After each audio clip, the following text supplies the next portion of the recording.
మన VVIT university absolute discipline, absolute education. యావత్ దేశం ఇప్పుడు ఒకటే మాట్లాడుతుంది, ఏంటంటే కాక్రోచ్ జనతా పార్టీ. అసలు ఈ కాక్రోచ్ జనతా పార్టీ ఎలా పుట్టింది, ఎందుకు పుట్టింది, అలాగే ఇప్పుడు ఎంతమంది ఫాలోవర్స్ ఉన్నారు, ఇవన్నీ మనకు తెలిసిన విషయాలే. కాకపోతే ఇది ఎన్ని రోజులు ఉంటుంది, ఇది నిజంగానే సీరియస్ గా పార్టీగా ఆవిర్భవిస్తుందా, లేకపోతే ఎవరి మీదో కసితోటి కొన్ని రోజులు మాత్రమే ఇది కనిపిస్తుందా? ఇదే విషయాలు మనతో మాట్లాడేందుకు మనతో ఉన్నారు ప్రస్తుతం లైవ్ కాల్లో అందుబాటులో లోక్ సత్తా అధినేత జయప్రకాష్ నారాయణ గారు. ఆయనతో మాట్లాడదాం. సార్ నమస్తే అండి. నమస్తే నిరుపమ. సార్ మీరు కూడా చూసే ఉంటారు, కాక్రోచ్ జనతా పార్టీ ఇప్పుడు సోషల్ మీడియానంతా షేక్ చేస్తున్నటువంటి పరిస్థితి ఉంది సార్. నిరుపమ, నేను చాలా కాలం నుంచి చెప్తున్నాను, సార్ మనం ఒక పౌడర్ కెగ్ మీద ఉన్నాం.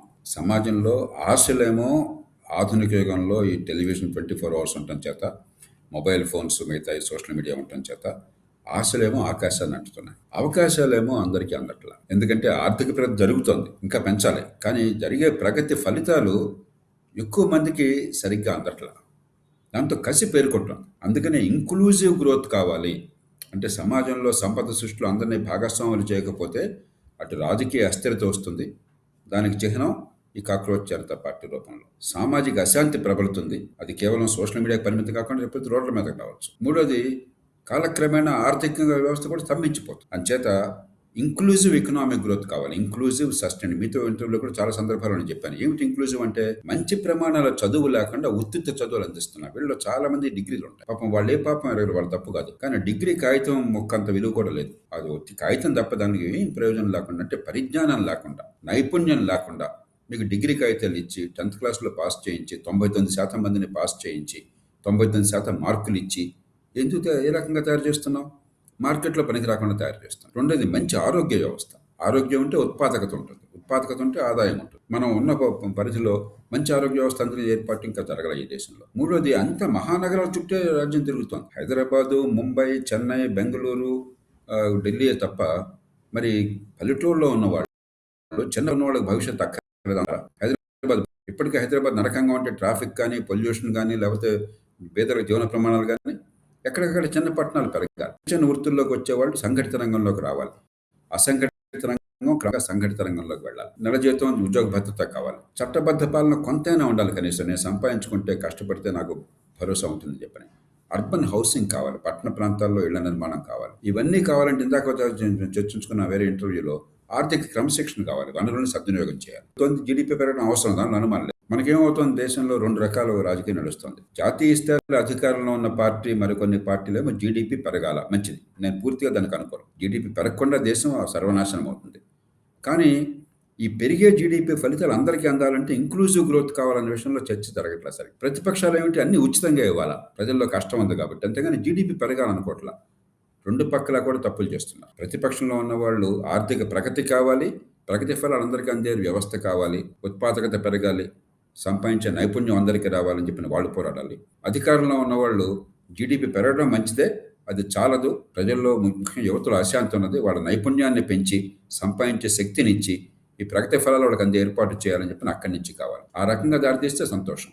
అలా కాకపోయినట్లయితే ఇది కాలక్రమేణా మరి రోడ్ల మీద ప్రదర్శనలకి, హింసకి దారితీయచ్చు. పెద్ద పార్టీగా నిలబడుతుందని నేను అనుకోవట్లేదు. చేతంటే సంక్లిష్టమైనటువంటి సమాజంలో, ఇన్ని రాష్ట్రాలు, ఇన్ని వర్గాలు ఉన్న సమాజంలో ఇది పెద్దగా ప్రభావం దేశం అంతా చూపెట్టదు.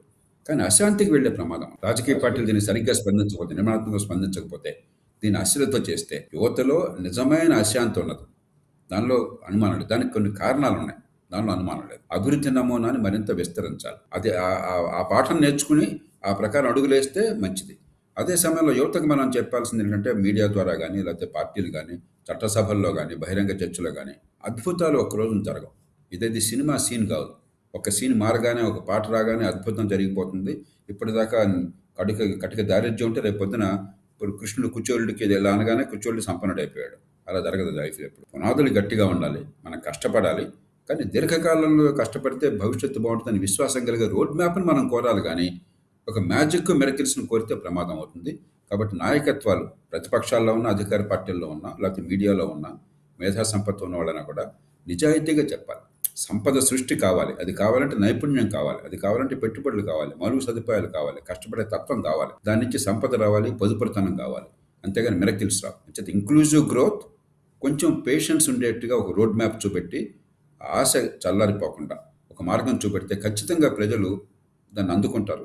ఈ దేశంలో ఆర్థిక వ్యవస్థను మరింత బలోపేతం చేసిన వాళ్ళు అవుతాం. ఈ పార్టీలో గనక సభ్యత్వం తీసుకోవాలంటేనంట సార్ వాళ్ళకి నిరుద్యోగులై ఉండాలంట, అలాగే సోమరిపోతులై ఉండాలి అంట, అలాగే సోషల్ మీడియాకి ఆల్వేస్ కనెక్ట్ అయ్యి అతుక్కొని ఉండాలంట, ఇంకేమో ఈ వ్యవస్థ మీద క్వశ్చన్ చేసేటువంటి సామర్థ్యము నైపుణ్యత చాలా ఎక్కువ ఉండాలంట. ఇవన్నీ అర్హతలు పెట్టారు. అంటే వాళ్ళు ఏం ఆలోచిస్తుంటే ఇలాంటి అర్హతలు పెట్టాల్సి వచ్చింది సార్ అసలు? తేలిక ఇప్పుడు వ్యంగ్యంతో ఈ పార్టీ పేరుతో పెట్టారు. బేసిక్ ఏంటంటే మన మనసులో ఉన్న ఆర్తికి ఒక స్వరూపాన్ని ఇవ్వడానికి, కొంచెం పాపులరైజ్ చేయడానికి ఇవి రకరకాల ఆకర్షణ పద్ధతి. దీనిలో వ్యంగ్యం ఎక్కువ ఉన్నది, పెద్ద ఎజెండా లేదు. ఎందుకంటే ఉదాహరణ కూడా ఏదో అన్నారు కదా, పాయింట్ ఎజెండా ఉంది సార్. పెట్టారు. ఎజెండాలో పెట్టిన ఏంటో తెలుసా సార్? 50% లేడీస్కి రిజర్వేషన్ అట. తర్వాత ఎవరైనా సరే పార్టీ మారినటువంటి నేతలు ఎవరన్నా ఉంటే, అంటే అది ఎమ్మెల్యేలు కావచ్చు, ఎంపీలు కావచ్చు, వాళ్ళని 20 సంవత్సరాల పాటు మళ్ళీ ఎలక్షన్స్లో రాకుండా బ్యాన్ చేస్తారంట. ఎవరిదైనా ఒక్క నిజమైన ఓటు మిస్ అయిపోయినా సరే ఎలక్షన్ కమిషన్ని క్వశ్చన్ చేయటమే కాకుండా వాళ్ళని కోర్టులో వాళ్ళని చేస్తారంట. సో ఇట్లా కొన్ని పెట్టినవి అన్నీ అంటే అవి కొంచెం బాగా అనిపించాయి సార్. న్యాయమూర్తులుగా అసలు ఎట్టి పరిస్థితుల్లోనూ అంటే ఇవన్నీ సమస్య సంక్షోభం ఎలాంటిది, ఈ ఎజెండాల అంశాలు ఎంత స్వల్పమైనవి అంటే ఇది వ్యంగ్యం విధుల్లో ఉంది. పరిపక్వత లేదు. ప్రజల్లో ఉన్న ఆర్తికి ఒక రూపం ఇచ్చే ప్రయత్నం చేస్తున్నారు తప్పితే దీన్ని పెద్ద ఎజెండాగా సీరియస్గా ఎవరు తీసుకోరు. కానీ ప్రజల ఆర్తి సీరియస్. యువతలో ఉన్న ఇంతమంది ఆర్తి ఫాలోవర్స్ అసలు మా నార్మల్ పార్టీస్ని మించిన ఫాలోవర్స్ ఎట్లా సార్? ఎందుకు అలా? ఇది నిజంగా మన దేశంలోని వాళ్ళు లేదా ఇతర దేశాల వాళ్ళు ఎవరన్నా అది నేను పెంచి చెప్పలేను పోషించి రకరకాలుగా. మనకున్నటువంటి పార్టీలని లేదంటే మన దగ్గర ఉన్నటువంటి ప్రభుత్వాలను ఏమన్నా అది చేయడం కోసం చేస్తున్నారా అనేది ఒక డౌట్ అందరిలో రేజ్ అవుతా ఉంది సార్. కొంతమంది అచ్చొచ్చి పెడుతున్నారు, నాకు ఆ సంగతి ఆ. తెలియదు కాబట్టి నేను అనుకున్నాను. అది ఒకవేళ ఉందనుకున్నా కూడా ఖచ్చితంగా చాలామంది యువతలో మన దేశంలో ఆశలు చాలా ఎక్కువ అని, అనుభవం తక్కువ ఉందన్నమాట వాస్తవం. దాన్ని మనం గుర్తించాలి. ఇతర దేశాలు ఏమవుతుందో దానికి ఏదో భద్రతా దళాలు చూసుకుంటాయి, ఇంటెలిజెన్స్ వ్యవహారాలు చూసుకుంటుంది, ఏదో తంటలు పడతారు. కానీ అలాగని దీన్ని కప్పేస్తే లాభం లేదు. నిజంగా ఈ దేశంలో నిరుద్యోగ యువతలో ఆర్తి ఉన్నది. నిరుద్యోగం ఉండటానికి కారణం తప్పు వాళ్ళది కాదు, నైపుణ్యం లేని పనికిమాలని విద్యను అందించాం మన వాస్తవం అది. అలాగే పార్టీలు ఏం చేస్తున్నాయి, భ్రమల్లోకి నెడుతున్నారు ప్రజలు. తెలంగాణలో మన ఎన్నికల్లో ఏం ప్రచారం చేశారు, జాబ్ క్యాలెండర్ పెట్టి బిడ్డ అందరికీ గవర్నమెంట్ ఉద్యోగాలు ఇస్తాను. ఎంతకంటే అబద్ధం ఏమన్నా ఉందా? ఎంత మోసం అది. గవర్నమెంట్ ఎంతమందికి ఉద్యోగాలు ఇస్తుంది? ఆంధ్రప్రదేశ్లో ఏమి ఇచ్చారు చంద్రబాబు నాయుడు గారు, మేము మెగా డిఎస్సి పెట్టి మీ అందరి భక్తులు ఉద్ధరిస్తామని చెప్పన్నారు. అదే ప్రభుత్వంలో ఉద్యోగాలు ఖాళీలన్నీ భర్తీ చేసినా కూడా 100 మందికి ఒక్క ఉద్యోగం ప్రభుత్వంలో వస్తుంది, మిగతా 99 మంది ఏమవుతారు? ఈ మాట చెప్తున్నారా నిజాయితీగా? కాబట్టి మనం గతంలో చేసిన పాపాల పర్యవసానం అనుభవించాల్సి వస్తుంది. రాజకీయ పార్టీలు ఈ పూట ఓటే పరమాత్మగా భావించి దీర్ఘకాల అభివృద్ధి, నైపుణ్యాన్ని పెంచడం, పెట్టుబడులు ప్రోత్సహించే వాతావరణాన్ని ఇవ్వటం, కొంతైనా అవినీతిని తగ్గించి మరి పారిశ్రామికీకరణకి, ఈ కంపెనీల ఏర్పాటుకి దోహదం చేయటం, మరి డబ్బు సంపాదించుకుంటే నిజాయితీగా నా డబ్బులు నాకుంటే నమ్మకాన్ని కలిగించడం, మౌలిక సదుపాయాలను బాగు చేసి జీవన ప్రమాణాలు పెంచడం, ఈ పనులు ఎక్కడ చేస్తున్నారా? చేయట్లా. విద్య ఎంత చండాలంగా ఉంది.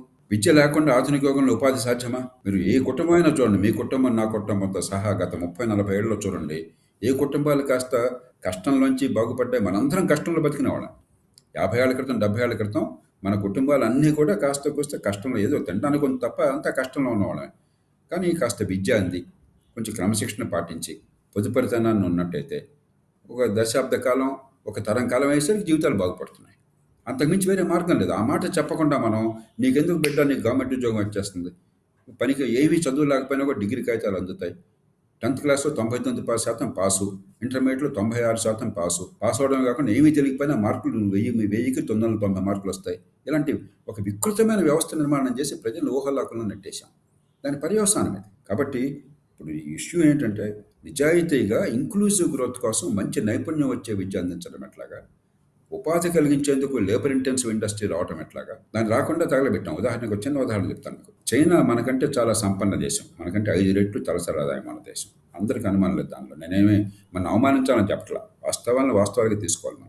మన దేశం అంటే మనకు గర్వం ఉంది, గౌరవం ఉంది. కానీ అబద్ధాలు చెప్పుకుంటే లాభం లేదు కదా. చైనా మనం కూడా ఒకే ప్రమాణంలో కాటన్ ఉత్పత్తి చేస్తాం. ప్రతి ఉత్పత్తి చైనా ఎంతో మన కూడా అంతే. కానీ చైనా ప్రపంచం మొత్తానికి $320 బిలియన్ ఈ కాటన్ దుస్తుల్ని, ఈ టెక్స్టైల్ని ఎగుమతి చేస్తోంది. భారతదేశం $40 బిలియన్ ఎగుమతి చేస్తోంది. మన దేశంలో పని లేక ఉన్న వాళ్ళు ఎక్కువ మంది ఉన్నారు, అసంఘటిత రంగంలో ఎక్కువ మంది ఉన్నారు. కాబట్టి మనం ఎక్కువ మందికి ఉపాధి ఇవ్వాల్సింది. చైనాలో అసలు మనుషులు లేరు, వాళ్ళకి లేబర్ షార్టేజ్ ఉంది. అయినా కూడా వాళ్ళు $320 బిలియన్ ఈ లేబర్ ఇంటెన్సివ్ ఇండస్ట్రీలు చేసి ఉపాధి కలిగించగలిగారు. మన దేశంలో రకరకాల చట్టాలు, రకరకాల మూర్ఖత్వాలు పెట్టుకుని ఉపాధి లేకుండా చేశాం. అసలు కార్మికుల్ని పెంచితే ఆ ఉద్యోగం ఇచ్చిన వాడు పాపన్నట్టుగా చూసాం మనం. లేబర్ లాస్ కానీ, లేకపోతే రెస్ట్రిక్షన్స్ కానీ, కంట్రోల్స్ కానీ. ఇది ఒక చిన్న ఉదాహరణ. ఈ $325 బిలియన్ చైనాలాగా మనం చేసినట్టయితే కొన్ని కోట్ల మందికి ఈ రంగంలో ఉపాధి వచ్చిండేది. ఇలా ఎన్నో రంగాల్లో మనం చాలా తప్పులు చేశాం. ఇప్పుడు సవరించుకోవాలి. ఇది మ్యాజిక్ కాదు, ఒక బటన్ నొక్కితే మారేది కాదు, టైం పడుతుంది. కానీ ఈ యువతకి ఒక నమ్మదగ్గ రోడ్ మ్యాప్ కనిపించాలి. ఒక్కరోజు మెరికలు జరిగితే భ్రమలు కలిగించడం కంటే ఒక నమ్మదగ్గ రోడ్ మ్యాప్ కల్పించి గతంలో తప్పులు చేసిన, గత 50-60 ఏళ్ళుగా చేసిన తప్పుల్ని ఇవాళ విధానాల్లో సవరించాలి. Thank you sir, thank you so much.